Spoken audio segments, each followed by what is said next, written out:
চিংড়ি আর তরুই মিলে স্বাদের জাদু। এই রেসিপি একবার খেলে ভুলবে না আর কভু। অপ্রয়োজনীয় অংশ বাদছাদ দিয়ে চিংড়িদের নিচ্ছি বেছে ধুয়ে। লবণ হলুদের গুঁড়ি নামাও। ওরে সর্ষের তেল, এবারে তুই আয়। পেঁয়াজ কেটে কুচি কুচি করো। এরপরে তরুই সোনাদের ধরো, ছাল ছাড়িয়ে বডি কাটো কুচি কুচি করে, তুলে রাখো প্লেটের ওপরে। শিলে হাজির এবারে আদা ও রসুন, পোস্ত দিয়ে সব ব্যাটাকে পিষে ফেলুন। পোস্ত বাটা তুলে নিয়ে নামান গোটা ধনে জিরে। শুকনো লঙ্কা বলে, দাঁড়া আমি আসছি রে। সব কটাকে ধরে বেটে রেডি করো।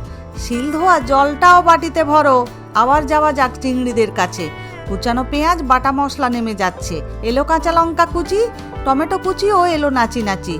সব কিছু মাখিয়ে মুখিয়ে আধ ঘন্টা চিংড়িদের দাও বিশ্রামে পাঠিয়ে। কড়াইয়ে তেল গরম হলে কালো জিরে ও কাঁচা লঙ্কা এলো চলে। ফোড়ন ভাজার সুগন্ধ ছড়ায়। তরই বাবুরা হেলে দুলে নেমে যায়। মিনিট ৩-৪ তরই কষার পরে ম্যারিনেট করা চিংড়িরা নেমে গেল আসরে। মিডিয়াম ফ্লেমে মিনিট ৪ কষে নাও। চিংড়িতে সোনালি রং ধরলে খ্যামা দাও।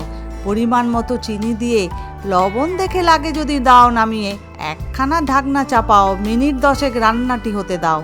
ওহ, যা একখানা সেন্ট নাকে মারিতেছে ধাক্কা। এই গন্ধেই এক থালা ভাত সাবড়ে দেব, এটা পাক্কা।